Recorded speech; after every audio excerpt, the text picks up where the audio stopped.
Si. Alléluia. Amen. Nous apprécions notre chorale, nous nous nous encourageons.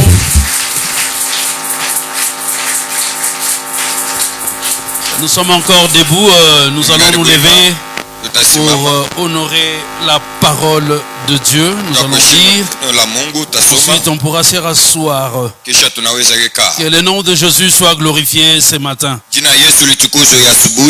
Je disais que le nom de Jésus-Christ soit glorifié ce matin.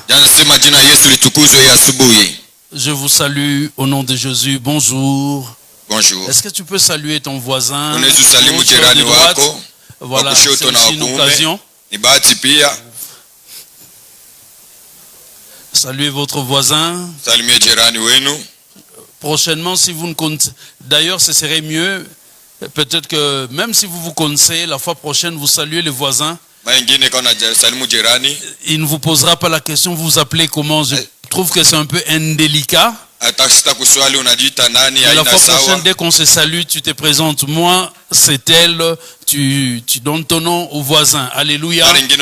Parce que je suis persuadé que beaucoup de gens qui se sont salués se connaissent peut-être seulement de vue, mais ils ne se connaissent pas de nom. Donc, il ne faudra pas que quand vous voyez en dehors de l'église, vous commencez à dire hey, ah, le frère là, on prie ensemble, la soeur là. Mais bon, il s'appelle comment? Oh, j'ai rencontré une sœur de notre église. Bien aimé, quand vous dites ça, c'est un peu compliqué. Ah, j'ai rencontré un frère de l'église. C'est un peu difficile. Alléluia. On pourra augmenter un tout petit peu le volume de mon micro. Un tout petit peu le volume de mon micro. Moi, je n'ai pas l'habitude de crier parce que j'ai un long parcours. Donc, si j'ai commencé à crier maintenant, il y a beaucoup d'années devant nous pendant lesquelles nous devons prêcher. Alléluia. Amen. Le vendredi, quand on était en prière, une maman là est venue me voir après la prière pour me dire le Seigneur m'a parlé, papa, vous allez vivre longtemps jusqu'à être rassasié de vos jours. J'ai dit gloire au Seigneur. Mais sincèrement, je n'étais pas surpris. Parce que la parole de Dieu me l'a dit aussi.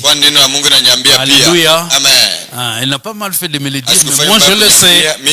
Parce que la parole de Dieu l'a dit. Amen. Amen. Je ne sais pas si c'était une prophétie ou une conviction. Voilà, Luc chapitre 1er, nous allons lire du 39e au 45e verset. Luc chapitre 1er. 39e verset au 45e verset. Nous lisons au nom de Jésus. Amen. La Bible dit, dans ce même temps, Marie s'éleva et s'en alla en hâte vers les montagnes dans une ville de Juda. Elle entra dans la maison de Zacharie et salua Élisabeth. Dès qu'Élisabeth entendit la salutation de Marie, son enfant tressaillit dans son sein et elle fut remplie du Saint-Esprit. Ah. Elle s'écria d'une voix forte, tu es bénie entre les femmes et le fruit de ton sein est béni. Comment m'est-il accordé que la mère de mon Seigneur vienne auprès de moi? Car voici, aussitôt que la voix de ta salutation a frappé mon oreille, l'enfant a tressailli d'allégresse dans mon sein. Heureuse celle qui a cru, parce que les choses qui lui ont été dites de la part du Seigneur auront leur accomplissement. Amen, amen. Amen. Vous pouvez vous rasseoir. Comme vous le savez, depuis le début de ce mois, nous sommes en train de travailler sur le thème lève-toi et combat pour dominer. J'aimerais dire à quelqu'un, lève-toi et combat pour dominer. Et je t'assure que tu ne pourras pas exercer la domination si tu restais assis et que tu croisais les bras. Même la Bible dit dans le livre d'Ésaïe 60, le premier verset, la Bible dit lève-toi et sois éclairé, car ta lumière arrive Et sur toi, la gloire de l'Éternel s'élève. Et quand la Bible dit « lève-toi », cela veut dire que ces gens qui étaient assis, la Bible ou la parole de Dieu les interpelle à s'élever.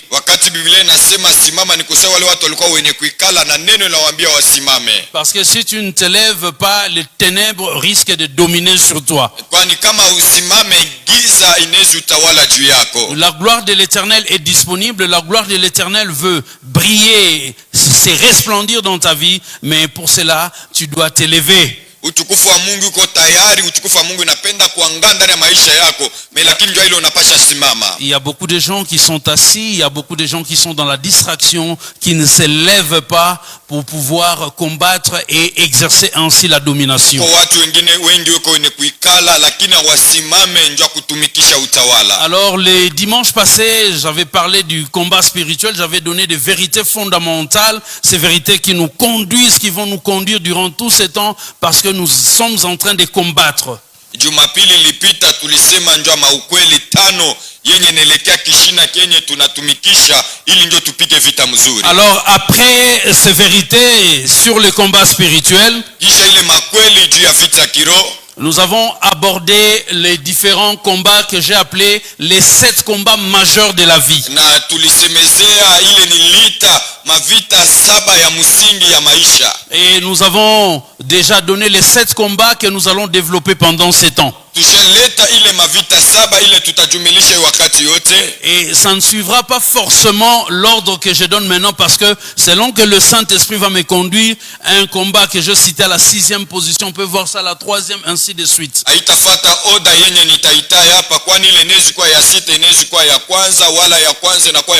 Alors le premier combat, nous appelons cela les combats de fondation. C'est de cela que nous allons parler aujourd'hui. J'en parle en 2e position parce que déjà dans la semaine, nous avons parlé des combats cycliques.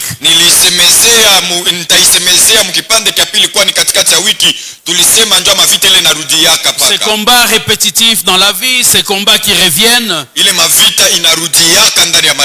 Nous avons parlé aussi des cycles positifs. Alléluia. Amen. Malheureusement pour toi, tu n'étais pas là, je ne saurais plus revenir là-dessus.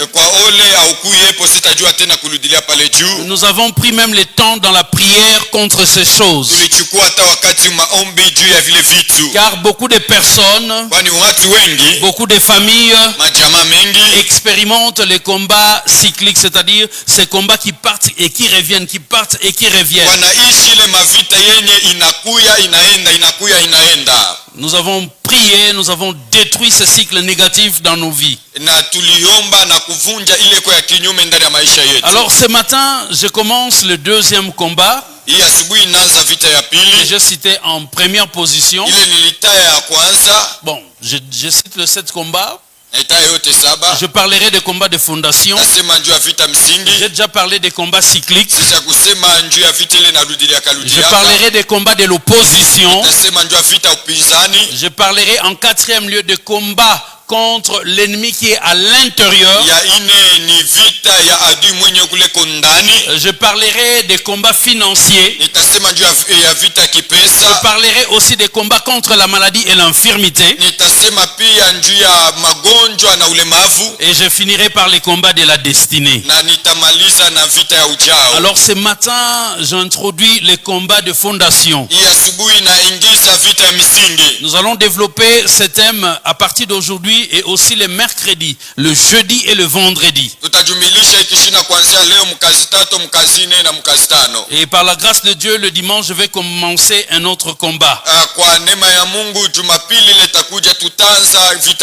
Si le Saint-Esprit ne change pas, je parlerai des combats financiers dès le dimanche prochain. Nous aurons un séminaire ou le temps de prière mercredi, jeudi, vendredi de cette semaine qui commence. Mardi, il n'y aura pas culte. Alors, ce matin, je voudrais parler de quelques vérités. J'en ai trouvé 5. Il y en a certainement d'autres que nous allons toucher pendant les séminaires.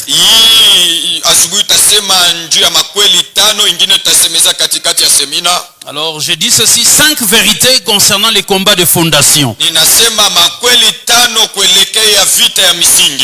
5 vérités concernant les combats de fondation. Selon les textes que nous venons de lire dans le livre de Luc au chapitre 1er, le verset 39 à 45. De là je tirais cette première vérité et nous disons ceci. Il a été prouvé, première vérité, il a été prouvé, même scientifiquement, que l'embryon qui est encore dans le sein d'une mère capte les informations du monde extérieur. Je vais répéter cela. Il a été prouvé, et c'est là même scientifiquement, que l'embryon qui est encore dans le sein d'une mère capte les informations du monde extérieur. Alléluia. Amen. Lorsque nous regardons les textes que nous venons de lire, au verset 41, la Bible nous dit que dès que Élisabeth entendit la salutation de Marie, son enfant tressaillit dans son sein. Et elle fut remplie du Saint-Esprit. Alléluia. Amen. Quand la Bible parle ici du Saint, vous allez comprendre en lisant aussi d'autres versions, c'est pas compliqué. Les saints dont il est question ici, c'est tout simplement ce qu'on peut appeler en des termes simples le ventre. Alléluia. Amen. Et ceux qui sont un peu plus scientifiques, au lieu de parler du sein maternel, ils peuvent parler aussi de l'utérus. Ils peuvent parler aussi de la matrice. Alléluia. Amen. C'est la même chose. Ce sont des termes pratiquement synonymes. Et dans d'autres versions, au lieu de sein, on parle aussi des entrailles. Alléluia. Amen. Donc comprenez que je parlerai du sein maternel. Je pourrais parler de l'utérus, de la matrice. Et je pourrais parler même des entrailles. Pour moi, c'est le même vocable. Alors regardez ce qui se passe ici. Marie va vers Élisabeth. Marie salue Élisabeth. Et la Bible nous dit que dès que Élisabeth a reçu cette salutation, l'enfant qui était à l'intérieur d'elle a tressailli.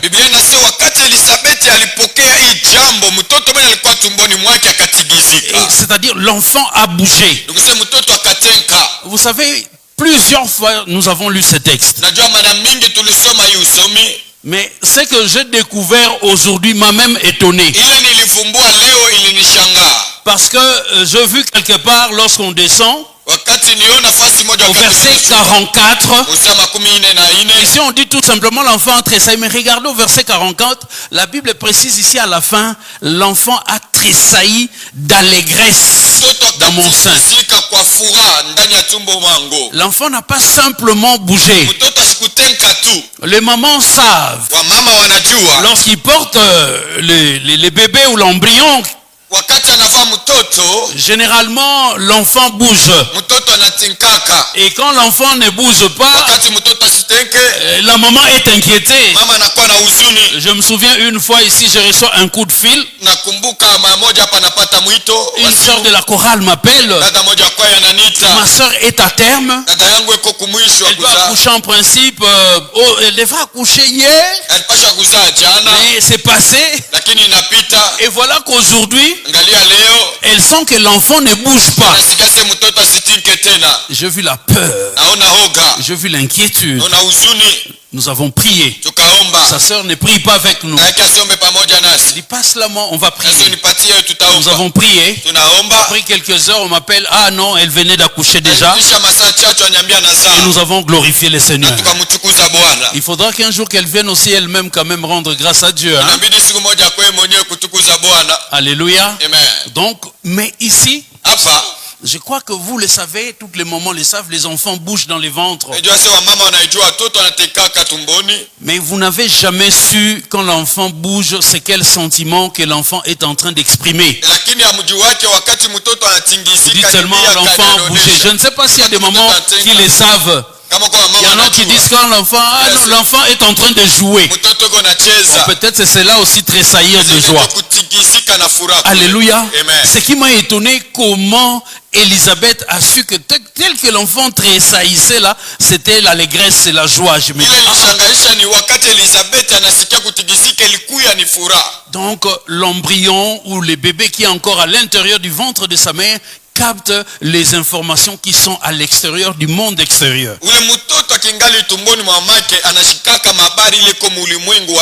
Alléluia. Donc si ce bébé là, cet embryon, appelons-le comme ça, qui peut capter les bonnes informations, et je suis convaincu, et cela a été prouvé même scientifiquement, que l'embryon capte même les mauvaises informations.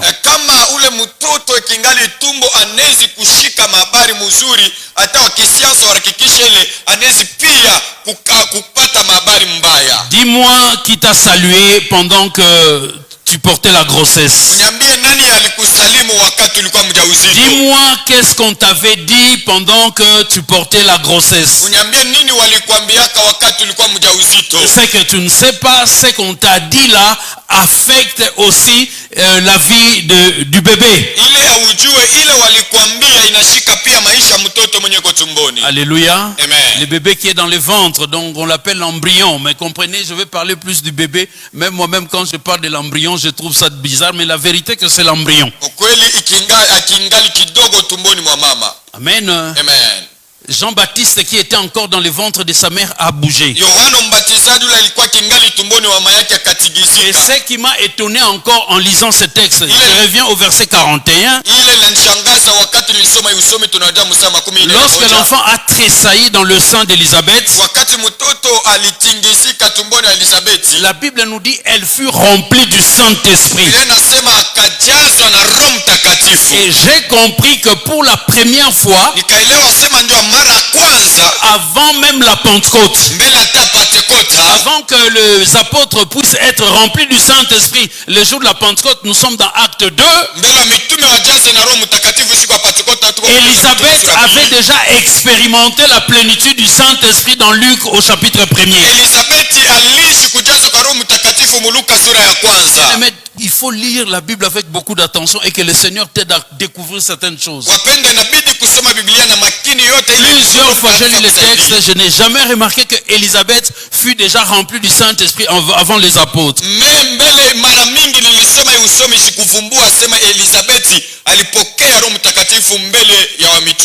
Et en méditant ce texte, j'ai découvert aussi quelque chose que je vais vous révéler ce matin. Nous sommes dans Luc toujours au chapitre 1er, le verset 13e. Luc chapitre 1er, le verset 13, la Bible dit, je vais lire, mais l'ange lui dit, c'est l'ange Gabriel, l'ange lui dit, ne crains point Zacharie, car ta prière a été exaucée. Ta femme Élisabeth t'enfantera un fils. Si vous avez un Bible en papier souligné, t'enfantera un fils. Et tu lui donneras le nom de Jean. Retenez ici, l'ange a dit à Zacharie que ta femme t'enfantera un fils.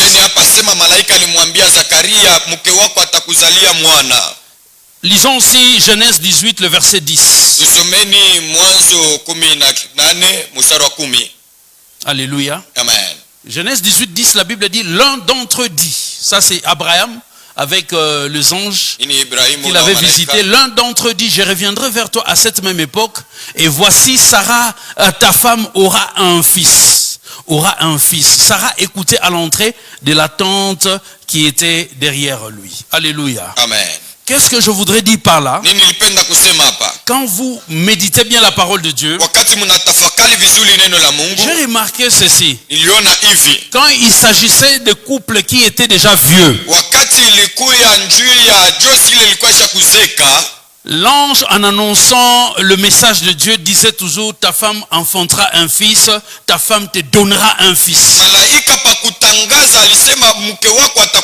Élisabeth était vieille. L'ange lui a dit: tu enfanteras un fils. Sarah était vieille. L'ange lui a dit: tu auras un fils. Mais quand l'ange parle à Marie, l'ange ne dit pas à Marie, si vous lisez tous les chapitres, vous allez voir ça. C'est toujours dans Luc chapitre 1er. L'ange dit à Marie, si quelqu'un peut chercher. Lorsque l'ange a visité Marie, l'ange a dit à Marie: tu seras enceinte. Mais à Élisabeth, on n'a pas dit qu'elle sera enceinte, qu'elle enfantera un fils. Je vis aussi, quand j'ai lisé les femmes dans la Bible, je vis aussi la femme de Manoah, la maman de Samson. L'ange lui a dit aussi que tu seras enceinte. Pourquoi d'un côté l'ange dit tu auras un fils, et là-bas l'ange dit tu seras enceinte? Alléluia. Quelqu'un peut nous donner le verset où l'ange a dit à Marie: tu seras enceinte? C'est dans Luc chapitre 1er. Si quelqu'un peut chercher dans l'entretemps. Luc 1 combien? 30. On peut mettre ça, Luc 1, 30. Alléluia, gloire à Dieu. Luc 1, 30, Luc 1, 30, s'il vous plaît. L'ange lui dit: ne crains point Marie, car tu as trouvé grâce devant Dieu. 31. Allez-y, 31. Et voici, tu deviendras.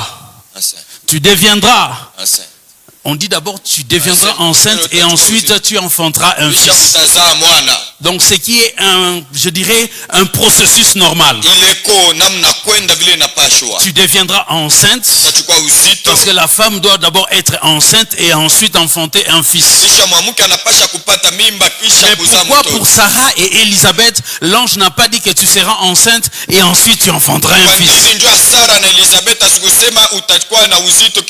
J'ai compris une chose, parce que étant donné qu'elles étaient vieilles, Dieu a décidé d'accélérer la chose. Dieu a décidé de brûler certaines étapes. Je suis venu annoncer à quelqu'un ce matin que quand Dieu va te visiter, ça ira tellement vite. Tu vas connaître ce que nous appelons l'accélération divine. Dieu va tellement accélérer les choses que tu n'auras pas besoin de passer par toutes les étapes selon la logique, pour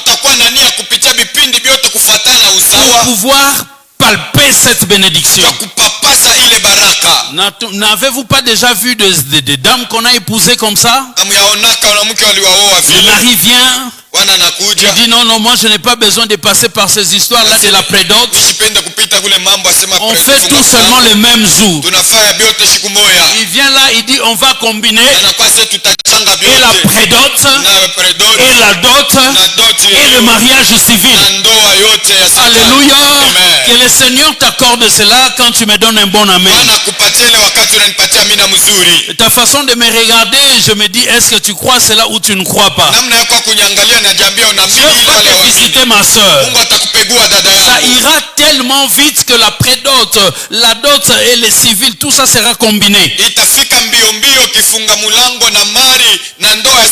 ça sera en peu de temps. Alléluia. Parce que notre Dieu est le Dieu d'accélération. Il est tellement souverain qu'il n'est pas censé respecter toute la procédure. Alléluia. J'aimerais aussi annoncer à quelqu'un ce matin, même si tu as atteint déjà la ménopause, vous voyez, on dit ménopause. Ménopause. Ce n'est qu'une pause. Ne crains pas par rapport à l'âge. Contrôlez l'enfant, s'il vous plaît. Ne crains pas que tu as déjà dépassé un certain âge, mais sois vraiment concentré, alléluia. Amen. Regarde à Dieu. Qui t'a dit qu'on ne se marie pas quand on a plus de 40 ans? Qui t'a dit qu'on ne se marie pas quand on a plus de 50 ans? Qui a inventé la notion de la ménopause? J'ai regardé dans la Bible et je n'ai pas trouvé cela. Alors je voudrais te dire ce matin, s'il y a eu une pause dans ta vie, le Dieu que nous prions est capable d'appuyer sur un autre bouton. Lui n'appuie pas sur le bouton de la ménopause, mais il appuie sur le bouton de ménoplay. Dieu va appuyer sur le bouton de ménoplay. Là où il y avait déjà la rupture, il y avait la pause, il n'y avait plus d'espoir. Bien aimé, Dieu est capable de te visiter. Ne perds pas courage, ne lâche pas prise, persévère, car je t'assure que Dieu est fidèle à sa parole. Le Dieu qui a visité les couples Zacharie et Élisabeth alors qu'ils étaient déjà vieux, c'est Dieu la veille sur sa parole pour l'exécuter. Il va aussi exécuter cette parole pour toi. Alléluia. Amen. Que là où il y avait ménopause, qui est maintenant ménoplay. Deuxième vérité concernant les combats de fondation. Donc vous avez compris, lorsqu'on parle des combats de fondation, c'est là, comme je vais développer ce matin, ça concerne plus la conception même d'un homme ou d'une femme tel que nous sommes venus au monde.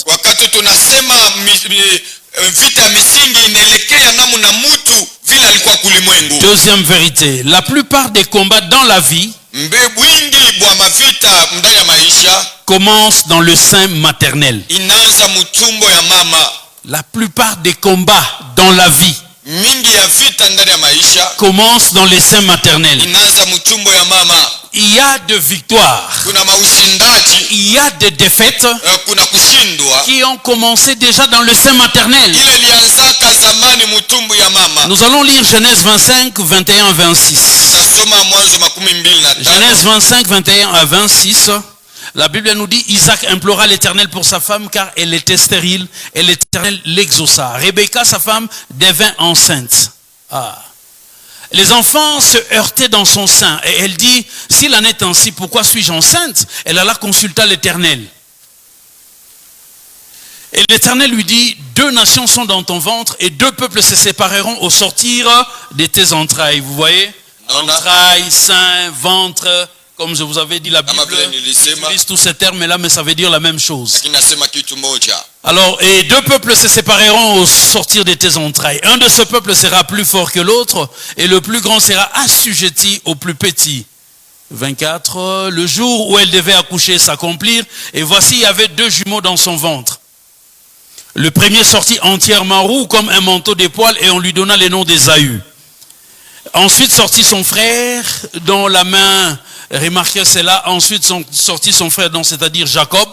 Curieusement, je ne sais pas si vous avez vécu cela, moi je ne pense pas qu'il y ait vraiment une maman qui ait vécu une telle expérience. Une expérience unique en son genre.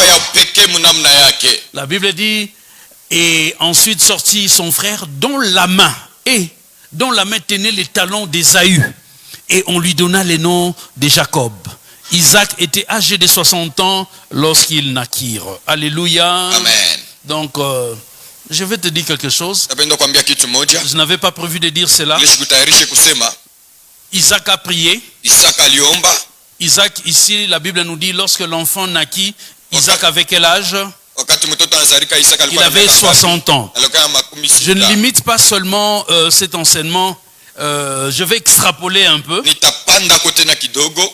Je voudrais te dire que Dieu peut te visiter même à 60 ans. Même plus. Même à 70 ans, même à 80 ans. Dieu avait visité un papa Gizenga. Il est devenu premier ministre, il avait 83 ans. Je ne sais pas dans quel domaine tu attends l'accomplissement d'une promesse dans ta vie. Mais je voudrais te dire que Dieu est fidèle. Il a exaucé Isaac. Peut-être que toi tu n'as même pas encore atteint 60 ans. Alléluia. Quand je regarde l'assemblée, je me dis, on n'a pas beaucoup de gens qui peuvent dépasser cet âge-là. Mais ce qui m'a choqué dans ces récits, et ce qui m'a interpellé dans ces récits, c'est que les combats de fondation commencent déjà dans le sein maternel. Regardez ces deux jumeaux. La Bible dit que déjà dans le ventre de leur maman, ils se heurtaient. Certaines versions disent même qu'ils se battaient déjà. Et drôle d'enfants, drôle de jumeaux. Dans les ventres de leur mère, boum, boum, boum, boum. Et la maman est allée consulter l'Éternel parce que ça l'a dépassé. C'est alors que Dieu va lui dire, il y a 2 nations dans ton ventre. L'aîné sera assujetti au plus petit. Et lorsqu'ils naissent, c'est Ésaü qui sort le premier. Mais on va faire un constat inhabituel. Le petit Jacob tient son talon. Mais je ne sais pas si vous imaginez la scène comme moi je l'imagine. Quel genre d'enfant comme ça, quel lutteur. Déjà dans le ventre de sa mère en sortant là, il s'accroche, il tient les talons de son frère. Et pour votre information, les talons dans le monde spirituel signifient l'autorité, signifient le pouvoir. Donc lorsque Jacob tient les talons de son frère, en d'autres termes, il lui prend déjà l'autorité, il lui prend le pouvoir. Alléluia. Amen. Les enfants naissent, ils grandissent. Bien aimé, la Bible dit un jour, Ésaü avait faim. Et Jacob de son côté avait préparé un potage de lentilles.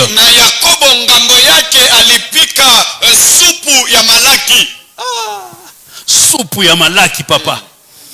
Et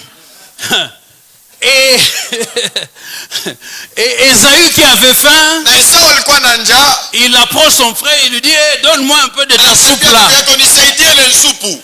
Il y a des gens comme ça qui ne parviennent pas à se contenir devant certaines situations. Demander à manger, ce n'est pas un péché. Mais regardez, quand il demande à son frère Jacob, Jacob qui avait déjà remporté les combats dans les ventres de leur mère, va lui dire, hey, monsieur, je vais te donner la soupe là, mais à condition que tu me donnes ton droit d'aînesse. Quel monsieur rusé. On peut l'appeler Jacob le rusé, mais moi je l'appelle Jacob le visionnaire. Alléluia. Jacob le visionnaire. Il dit, voilà, c'est l'occasion. Monsieur, je te donne de ma soupe, tu me donnes les droits d'aînesse. Ésaü méprise les droits d'aînesse. Il dit, ah, prends. Donne-moi la soupe, dit. Donne-moi la soupe. Il s'en fout du droit d'aînesse.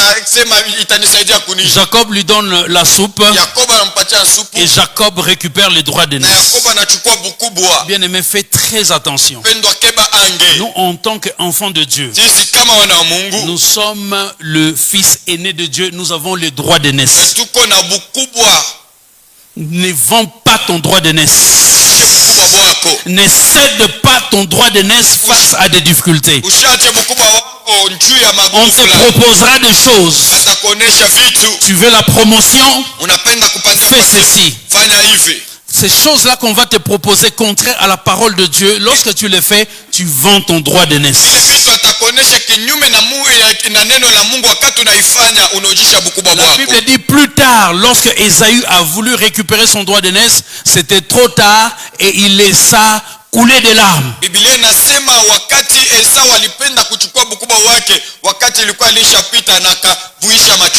Il y a des combats que nous subissons dans la vie qui tirent leur origine dans les entrailles de nos parents. Alléluia. Amen. Donc ce que Ésaü avait subi, ce que Jacob avait connu, c'était déjà dans le sein maternel. Troisième vérité. Wow. Nous disons ceci. Les entrailles, c'est-à-dire le ventre, le sein maternel.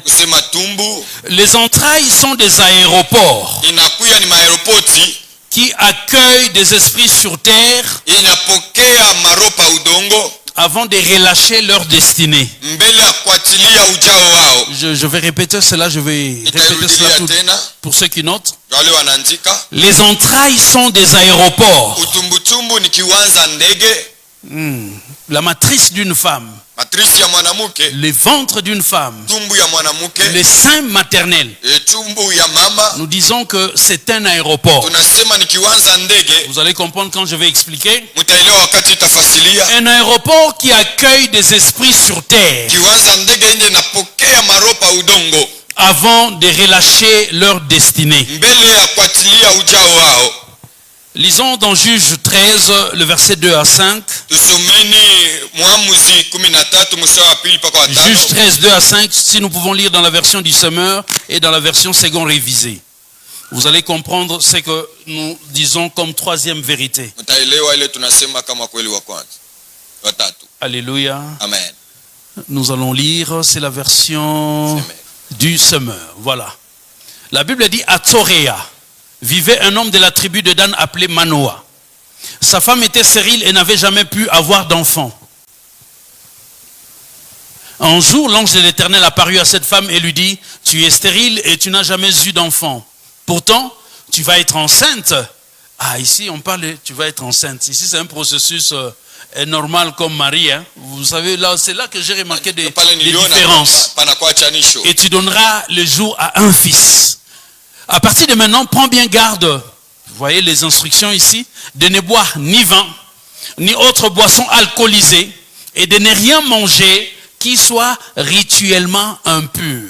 Si vous avez une Bible en papier ou à la maison, soulignez ces versets lorsque vous allez rentrer. Car tu vas être enceinte et tu mettras au monde un fils.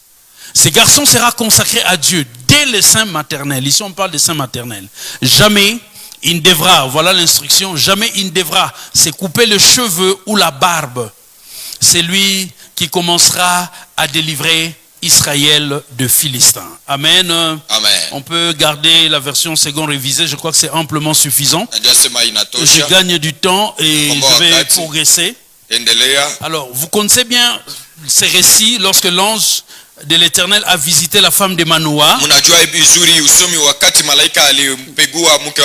qui n'est d'autre que la maman de Samson. Et l'ange va donner des instructions claires et précises à cette maman. Parmi ces instructions, tu ne boiras ni vin, ni boisson enivrante, et tu ne mangeras rien d'impur.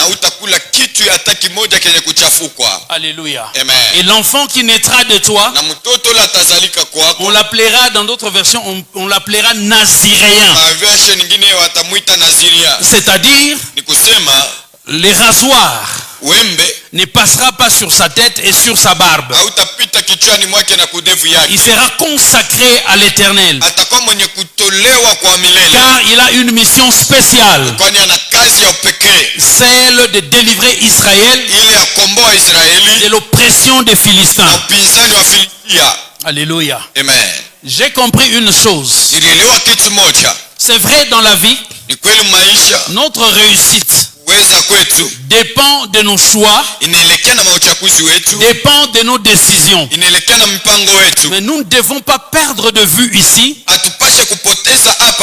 que notre réussite dans la vie dépend aussi de ce qui a été fait pendant qu'on était dans le ventre de notre maman. Je ne sais pas si vous percevez cela. Notre succès, notre réussite dans la vie dépend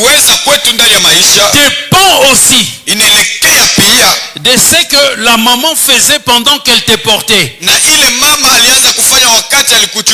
Maman, qu'est-ce que tu faisais quand tu portais la grossesse de cet enfant? Mon frère, ma soeur, tu ne sais pas ce que ta maman faisait pendant qu'elle attendait famille. Vous voyez, en rapport à ces instructions, quand la Bible ou l'ange de l'Éternel a dit à la femme de Manoah que tu ne devras boire ni vin ni boisson enivrante,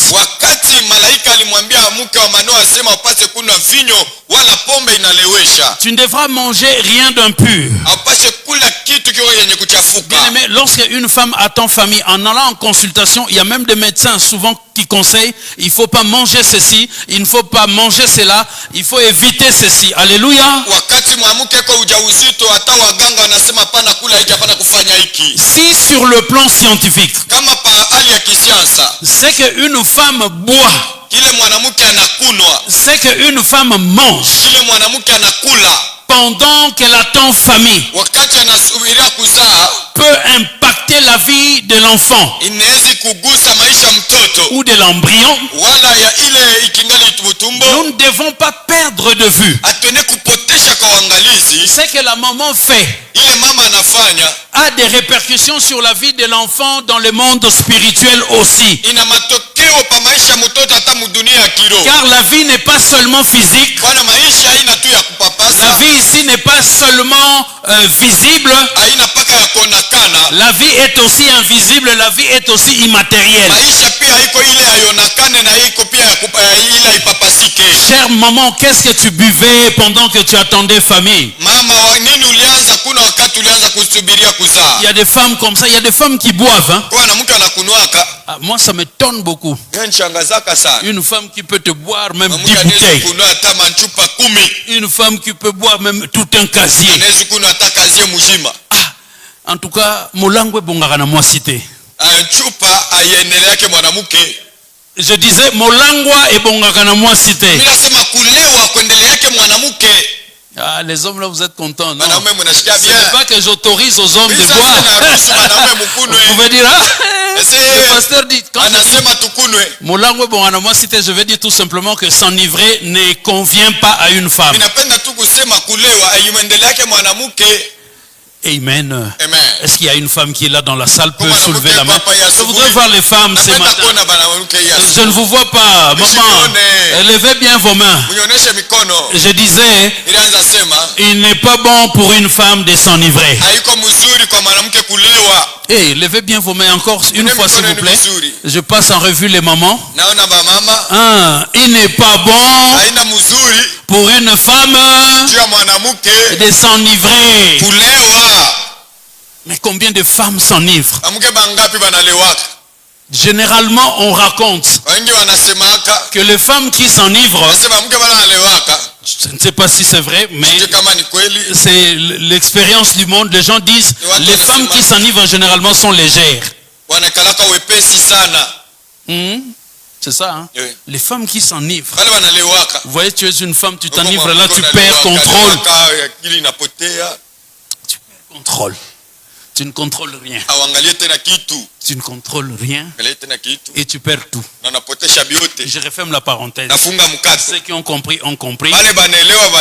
Mais ici à la mention finale, je dis aussi qu'il n'est pas bon pour les hommes de s'enivrer. Ah, papa, tu es là ce matin, mon frère. Je veux voir maintenant les hommes. Mais lève bien ta main. Toi, tu ne lèves pas pourquoi? Non, mais je te regarde. Oui, oui, lève. Est-ce que tu peux lever? Tu peux lever. Papa, maman, non. papa, mon frère, il n'est pas aussi bon pour les hommes. Ici à la moisson finale, je ne vous autorise pas de vous enivrer. Pas vraiment moi, mais aussi la parole de Dieu. Alléluia. Amen. Alors, je dois vous dire la vérité. Certains comportements que nous voyons dans la vie de nos enfants, cela vient tout simplement de l'information que les enfants ont reçue dès qu'ils étaient dans la matrice ou dans l'utérus de leur maman. Si vous exposez pendant que vous êtes enceinte là, si tout le temps là vous écoutez la musique mondaine là, vous raffolez tellement la musique mondaine. Ne soyez pas étonnés. Lorsque cet enfant là va naître, il avait capté déjà cette information. Vous avez dit, mais comment là, l'enfant déjà à 1 an là, l'enfant commence à danser le ndombolo. Vous dites, mais comment c'est petit? Il a seulement 1 an. Comment il connaît ça? Bon, excusez-moi, c'est la danse. Quand je vous pose la ndombolo là, il paraît que c'est vieux. Quelqu'un m'a dit, ça fait très longtemps que le ndombolo a disparu. Mais quand je vous pose la question, actuellement c'est quelle danse? Personne ne me donne la nouvelle danse. Vous voyez? Donc là je me dis, ah non, c'est très bien.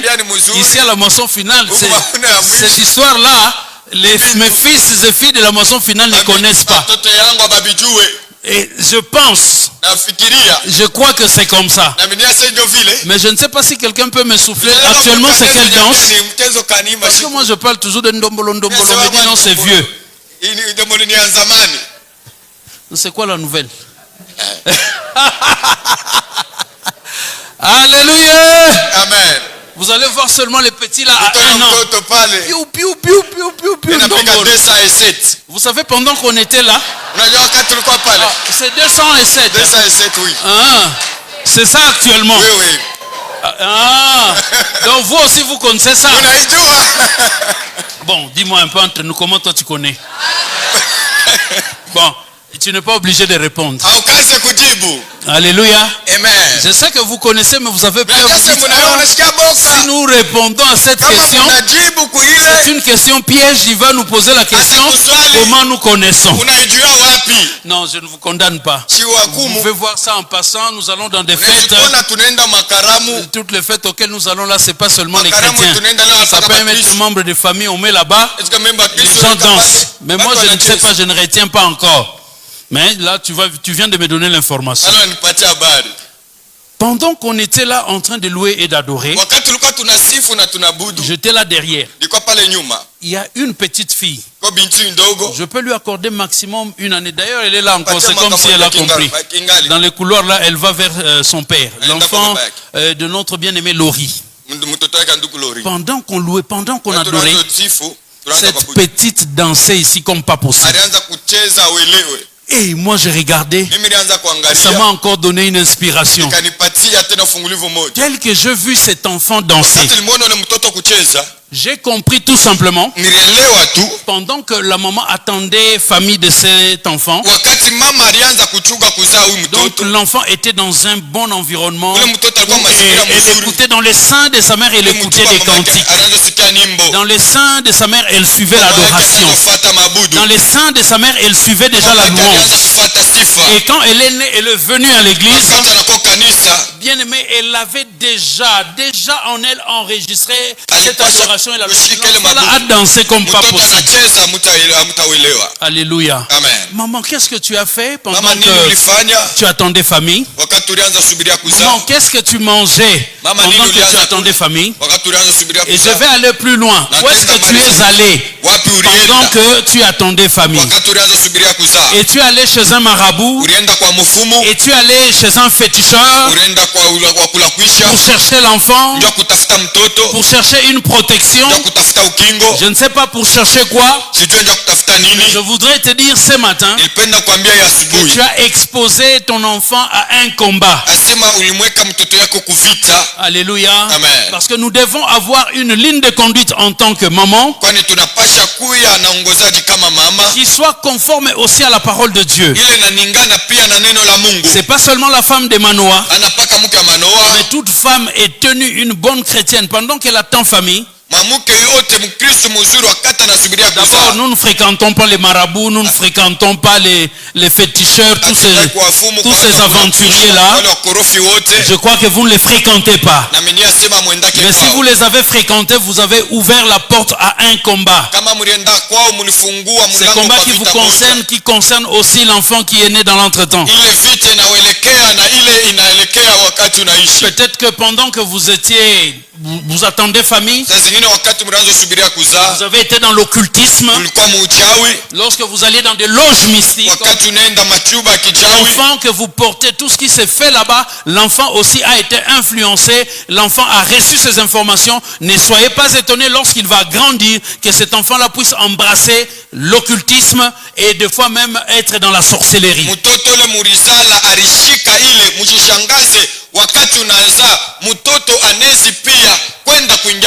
Parce que vous le savez aussi bien que moi, il y a des enfants qui sont dans la sorcellerie depuis le sein de leur mère.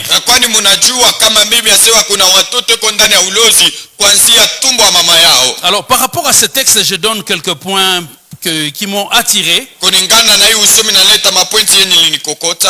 La première vérité dans ces points, nous disons ceci: Dieu n'avait pas demandé à l'enfant encore dans les seins maternels de se consacrer à lui, mais plutôt à sa mère.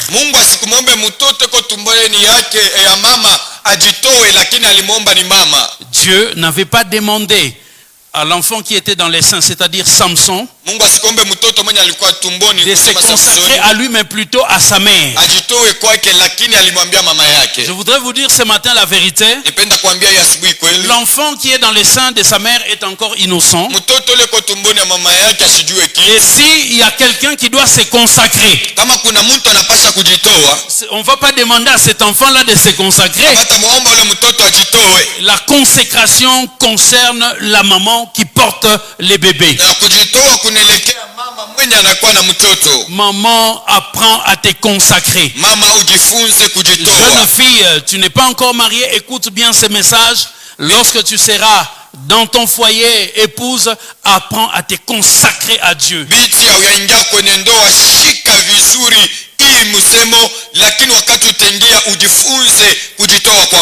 Alléluia. Amen. Ne soyez pas étonnés si vous n'êtes pas consacré, que l'enfant, pendant qu'il va grandir, puisse manifester la vie que vous lui avez imposée par votre style de vie, si je peux dire cela.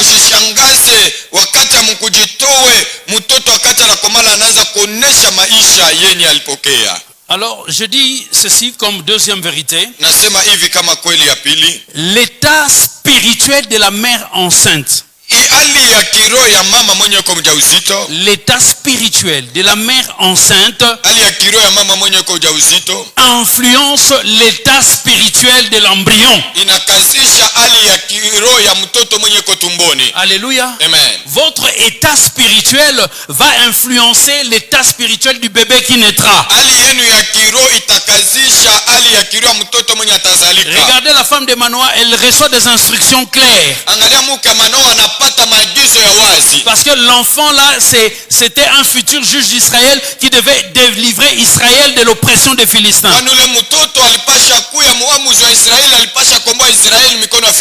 Elle a eu une ligne de conduite. Pas de vin, pas de boissons enivrantes, pas d'aliments impurs. Et lorsque l'enfant naît, cet enfant Samson, il va expérimenter une force extraordinaire. La force extraordinaire de Samson n'était pas seulement due à la présence de l'esprit sur lui. La force la force physique de Samson tirait aussi son origine des instructions que sa maman avait respectées. Alléluia. Amen. Vous comprenez cela? Samson était un homme fort, bien connu par sa force. Si vous lisez la Bible, vous verrez que l'esprit vint sur lui, il fait ceci. Je suis tout à fait d'accord par la présence de l'esprit sur lui, mais j'ai compris aussi, et surtout, c'est parce que sa maman avait respecté les instructions. Si sa maman menait une vie de légèreté, en buvant, en mangeant ce qui est impur, je ne pense pas que Samson ait pu réaliser sa mission. Alléluia. Amen. Donc je voudrais dire ce matin ce que la maman fait. Ou l'environnement spirituel pendant la grossesse influencera certainement la vie de l'enfant. Ne va pas n'importe où pendant que tu attends famille. N'écoute pas n'importe quoi pendant que tu attends famille. Ne bois pas n'importe quoi pendant que tu attends famille. Alléluia. Amen. Troisième vérité. Je dis ceci. Généralement, nous pensons que la vie d'un homme commence à sa naissance. Mais la vérité est que la vie commence dans le sein maternel. Alléluia. Amen. Généralement, nous croyons que la vie d'un homme commence à sa naissance. Si vous regardez nos cartes d'identité, bon, que dis-je, carte de lecteur, on marque la date de naissance. Né tel jour, tel mois, telle année. C'est en partie vrai et en partie faux. Parce que vous serez d'accord avec moi que votre vie n'a pas commencé le jour de votre naissance, mais votre vie a commencé plutôt dans les ventres de votre mère.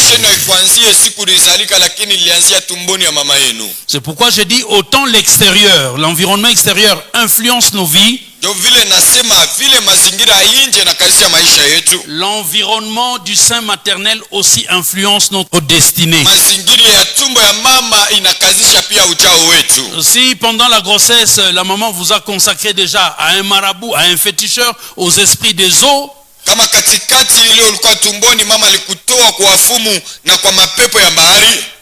même lorsque vous venez au Seigneur, votre vie va connaître des combats.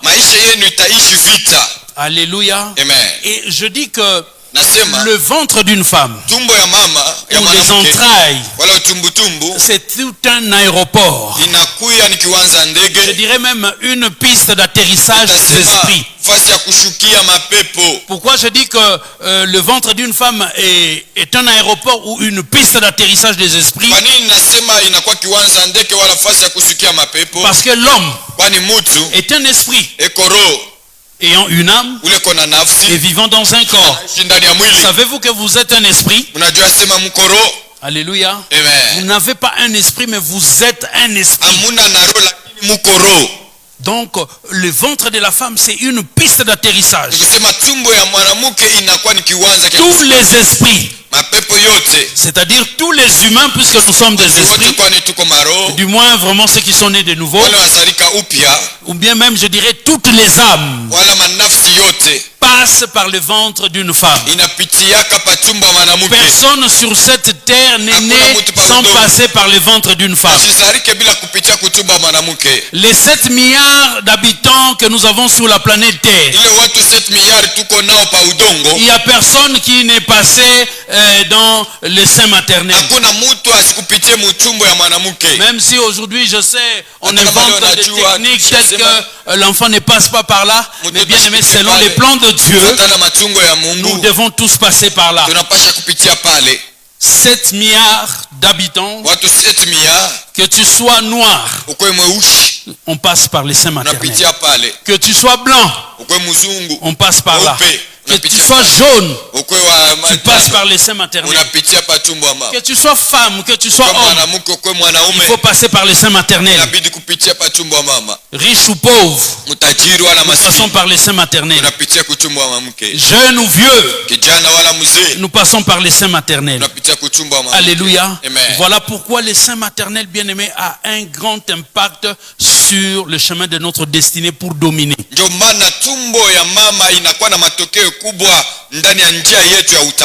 Si tu ne domines pas, si tu ne fais pas les combats pour briser ces choses, ces choses vont t'embêter toute ta vie. Voilà pourquoi des fois il y a des enfants là, vous ne dites pas, mais vous dites vous-même, cet enfant est impossible. Regarde ce qu'il fait. Mais comment il est venu au monde? Qu'est-ce que tu as fait? Bien-aimé, peut-être que tu ne sais pas, mais tu sais que nous avons la victoire en Jésus-Christ. Quatrième vérité, toujours par rapport à ce texte de Samson, je voudrais dire ceci, que l'homme en tant que père, père, ça veut dire la source. Peut-être tu ne sais pas, père, ça veut dire tout simplement la source. Parce que nous parlons de la matrice, nous parlons de l'utérus. Par la grâce de Dieu, dans la semaine, je parlerai aussi des reins. Parce que quand il s'agit de l'homme, la Bible parle des reins. Alors je dis ceci, l'homme en tant que père, c'est-à-dire la source, Abba, et les sacrificateurs de la famille. L'homme en tant que père, c'est lui les sacrificateurs de la famille. Papa, vous êtes là ce matin, je vous dis que c'est vous les sacrificateurs de la famille. Que des hommes qui poussent leurs femmes à la prière. Mais lui ne vient jamais. Il considère que lui, c'est seulement chercher l'argent. Il considère que lui, il doit aller travailler.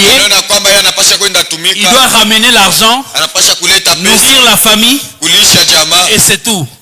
Bien-aimé frère, bien-aimé papa, ton rôle ne se limite pas seulement à ramener l'argent ou à nourrir la famille. Mais ton rôle en tant que père, c'est tu es le sacrificateur de la famille. Tu dois t'occuper de l'aspect spirituel de ta maison. Que des pères qui croisent les bras. Il y a même des hommes qui viennent accompagner leurs épouses ici. Je voyais un homme même, il entrait avec son véhicule dans la cour ici. Il dépose la femme avec les enfants. Vous allez prier. Lui, il va chercher soi-disant l'argent. Alléluia. J'ai interpellé la dame. Je lui dis, fais tout. Moi, je parle aussi à l'homme. Mais comment toi, tu viens seulement déposer papa, Kaji, tout ça. Bien aimé, on ne se moque pas de Dieu. Hein. Le Kaji là, c'est Dieu qui te l'a donné. Toi, tu n'as plus le temps. Le dimanche, oh non. On doit faire la marche. Ah, nous sommes des marcheurs. Continue d'aller marcher. Marche le dimanche. Le jour que tu vas tomber sur la route là. Ah non. Bien, on ne blague pas avec Dieu. Hein. Viens prier. Et pour la santé. Bien aimé, il y a plusieurs jours pour marcher. Il y a plusieurs heures pour marcher. Comment tu vas marcher seulement aux heures de culte? Ça c'est mépriser Dieu. Ça c'est être ingrat à l'égard de Dieu qui t'a prêté le souffle de vie. Continue de marcher, c'est ton problème. Dimanche, oh non, on avait non, c'est dimanche avec les amis du travail. On a un programme particulier. Nous aurons barbecue. Kiu, on aura kiu. Tu dis même kiu. Allez manger la viande. Comme si toi tu n'as jamais mangé le poulet. Comme si tu n'as jamais mangé la viande. Tu t'absentes à la prière pour le kiu. Continue de manger, papa. Et quand il y aura des problèmes, vous êtes les premiers. Pasteur. Mais c'est toi d'abord le premier sacrificateur de la famille. il t'incombe de porter ton épouse, les enfants dans la prière. C'est pas seulement l'affaire de l'épouse. Toi, c'est seulement l'ordinateur. Du matin au soir. Tu es tout le temps dans travail. Après, c'est les réseaux sociaux. Tu passes toute ta journée dans Facebook, toute ta journée dans WhatsApp, toute ta journée dans TikTok. Moi, j'utilise ça pour mettre les extraits de prédications, de voix. Mais toi, tu es là. Je vais vous dire la vérité. J'entre sur TikTok. J'aime bien suivre peut-être un extrait. Mais depuis un certain temps, quand j'entre sur TikTok, il y a des dames comme ça qu'on appelle influenceuses. Elles disent beaucoup de bêtises actuellement. Je ne sais pas si quelqu'un a déjà suivi, vous comprenez. Oh non, il y a ceci, il y a cela. Je ne dis pas de quelle bêtise il s'agit. Ah, mais vous savez, quand vous entrez là, parce que ça défile, ça vient automatiquement. Il y a une dame là, elle parle beaucoup. Je connais telle vérité. Je connais telle histoire. Il y a un autre là, soi-disant prophète. Il dit des trucs bizarres. Je me dis, mais c'est quel prophète? Il y a un ami qui m'a appelé. Il dit, est-ce que tu connais ce monsieur? Je vois là, on a écrit prophète tel. Est-ce qu'il est vraiment prophète? J'ai dit, oui, moi je le connais. Il vient de telle église. Il a été même consacré. Non. Un bishop. Mais quand vous l'écoutez, des insanités, à un moment donné, quand je mets TikTok, il passe. Il dit des histoires là-bas. Et j'écoute aussi. Vous savez, c'est un peu attirant là. Vous connaissez, n'est-ce pas? Moi aussi j'écoute, je vous dis. J'écoute. Il parle. Après lui c'est une dame. Avec la dame, je crois ils sont amis. Il cite même le nom de la dame. La dame aussi passe.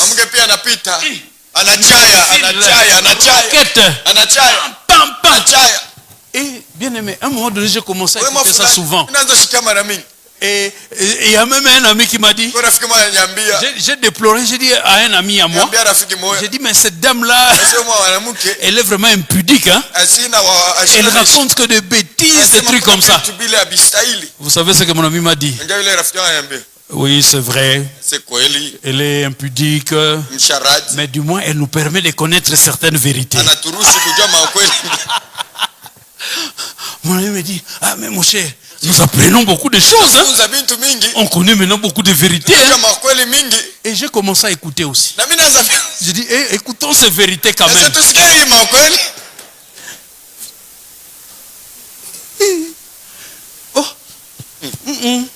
J'ai dit, le Saint-Esprit m'interpelle. J'ai dit même à mon épouse, un jour là, j'ai dit, c'est fini. Je ne veux plus les écouter. Parce que ça vient automatiquement. Vous voulez suivre autre chose. Dès que ça se termine, paf!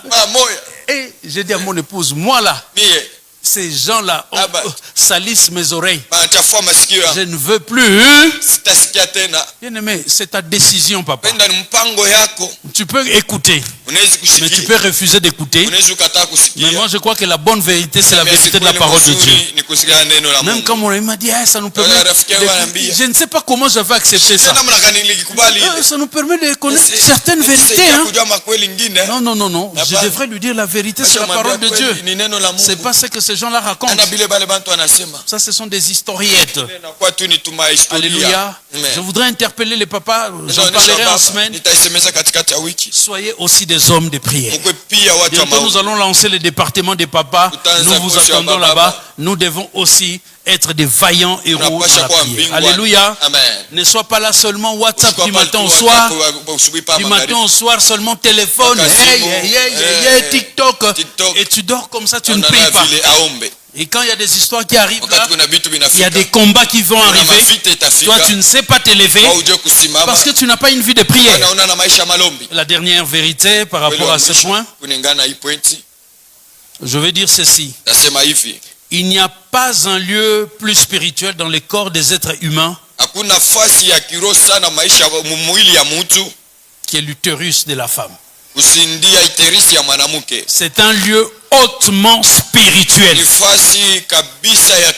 Parce que c'est là que certaines destinées sont détruites.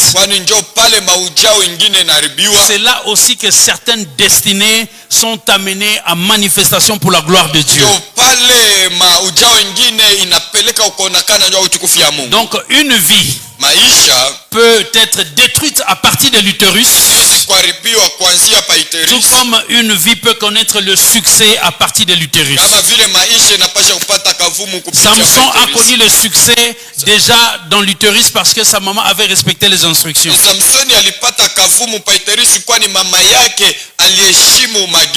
Il a manifesté la force, il a tué un jeune lion, vous le savez. La Bible même dit qu'avec une mâchoire, Samson avait tué 1000 personnes. Malheureusement, dans ses choix lui-même, il est tombé sur Delilah. Il a dévoilé les secrets de sa force. Il a terminé les yeux crevés. Mais ce que j'ai aimé quand même dans son histoire, c'est que la Bible dit que ses cheveux avaient commencé de repousser. Je dis à quelqu'un, si tu as perdu les tresses qui faisaient ta force, c'est-à-dire tu n'as pas de tresses bien sûr, si tu as perdu ce qui faisait ta force, ce qui faisait ta consécration dans la prière, reviens au Seigneur. Je dis à quelqu'un ce matin, l'occasion t'est donnée de retourner à ton poste et de redevenir ce que tu étais auparavant.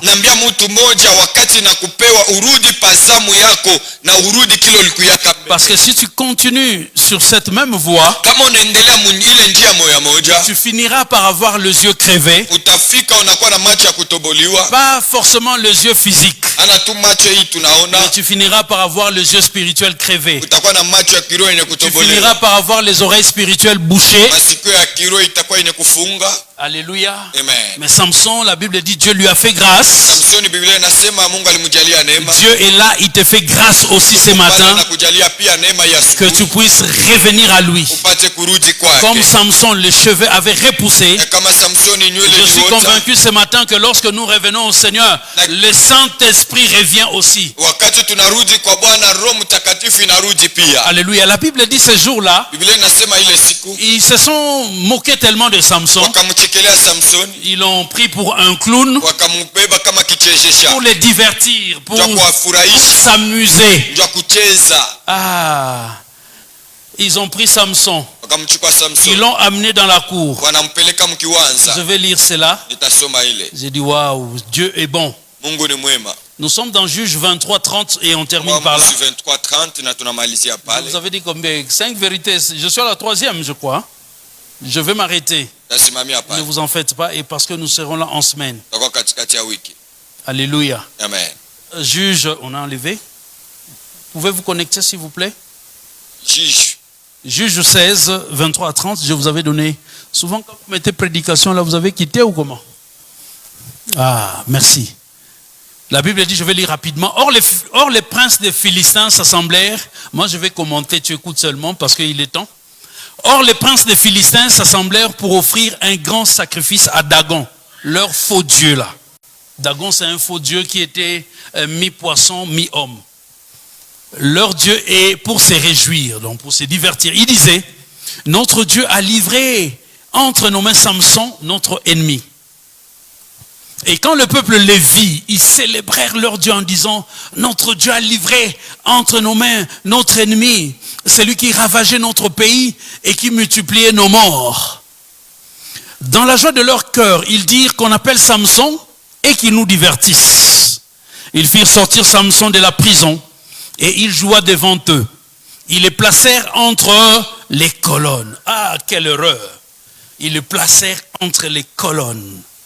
Et Samson dit au jeune homme qui le tenait par la main, laisse-moi afin que je puisse toucher les colonnes sur lesquelles repose la maison et m'appuyer contre elles. La maison était remplie d'hommes et de femmes. Tous les princes des Philistins étaient là. Et il y avait sur le toit environ 3000 personnes, hommes et femmes, qui regardaient Samson jouer. 29 maintenant. Et Samson embrassa les 2 colonnes du milieu sur lesquelles reposait la maison. Et il s'appuya contre elles. L'une était à sa droite et l'autre à sa gauche. 30. Samson dit que je meurs avec le Philistin. Il avait mal prié. Alléluia. Il avait mal prié. S'il avait dit, Seigneur, préserve-moi la vie au milieu de ces Philistins, Dieu allait lui préserver la vie. Alléluia. C'est pourquoi je vous dis chaque fois ici que la mort et la vie sont au pouvoir de la langue. Quiconque l'aime en mangera le fruit. Samson va faire une mauvaise déclaration malgré sa prière là. Il dit que je meurs avec le Philistin. Toi, tu ne mourras pas avec les Philistins. Je dis à quelqu'un, tu ne mourras pas au milieu des païens. Tu ne mourras pas par une mort provoquée par un sorcier ou par un occultiste. Mais tu t'en iras rassasié de tes jours. Personne ne pourra écourter ta vie. Alléluia. Alors, la Bible dit, il se pencha fortement. Et la maison tomba sur le prince et sur tout le peuple qui y était. Ceux qu'il fit périr à sa mort furent plus nombreux que ceux qu'il avait tués pendant sa vie. Alléluia. Amen. Que tes cheveux spirituels repoussent encore. Je dis à quelqu'un ce matin que tes cheveux spirituels repoussent encore. Et que tu puisses terrasser le Philistin. Que tu puisses terrasser les sorciers. Que tu puisses terrasser les occultistes. Ces hommes méchants, les hommes malveillants, ceux qui en veulent ta vie. Que Dieu te donne la force de les terrasser. Mais toi, tu ne mourras pas avec eux. Toi, tu les verras mourir et tu vas continuer ta course. Alléluia. Que le Seigneur vous bénisse et qu'il bénisse sa parole.